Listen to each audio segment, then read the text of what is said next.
Nabuhayan ng loob ang pamilya ng mga nawawalang sabongero matapos pagtibayan ng Court of Appeals ang nauna nitong desisyon na ipawalang bisa ang pagbibigay ng piyansa sa 6 na akusado sa kaso.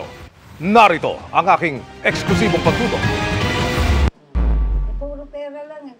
Isang napakagandang balita para sa pamilya ng mga nawawalang sabongero ang inilabas na desisyon ng Court of Appeals na nagpapawalang bisa sa desisyon ng Manila Regional Trial Court Branch 40 na payagang makapagpiyansa ang 6 na gwardyang akusado sa kaso. Nagpapasalamat po kami sa Court of Appeals. Kayo na lang po yung pag-asa namin kasi wala na po yatang gustong tumulong sa amin. Kahit sabihin po na 1% na pag-asa lang yun, malaking bagay po para sa akin po yun.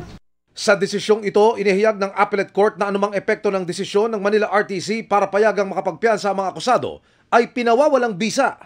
Hindi rin umano kailangan pang isa-isahin ng CA ang epekto ng kanilang desisyon at dapat daw ay alam na ng RTC ang epekto ng isang pinawalang bisang kautusan. Dapat po talaga nasa kulungan sila kasi sila naman po talagang punot dulo niyan. Sana nga po maipa-aresto sila. At yun lang din naman po hinihintay namin eh. 4 na taon na ang lumilipas nang maglaho ang 36 na sabongero mula sa iba't ibang sabungan sa Maynila, Laguna at iba pang karatig probinsya. Nakakalungkot po. Sobrang sakit at pait po para sa akin bilang isang ina. Lalo po at may edad na po ako. Buhay man po o patay na sila, kailangan po mailitaw nila yung mga bangkay nila para mabigyan naman po namin ng dissenting living.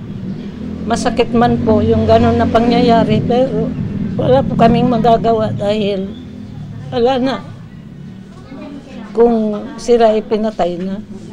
Hindi po kami nawawala ng pag-asa kahit 4 na taon na po ang lumipas. Patuloy pa rin po kaming lalaban. Hindi po namin pagpapalitang sa pera ang aming mahal sa buhay. Sa mga susunod na araw, tutulak pa DOJ at Camp Crame ang pamilya ng mga nawawalang sabongero para personal na ipahatid muli sa mga kinaukulan ang kanilang hiling na matutukan ng kaso. Para sa GMA Integrated News, Emil Sumangil, nakatutok 24 oras.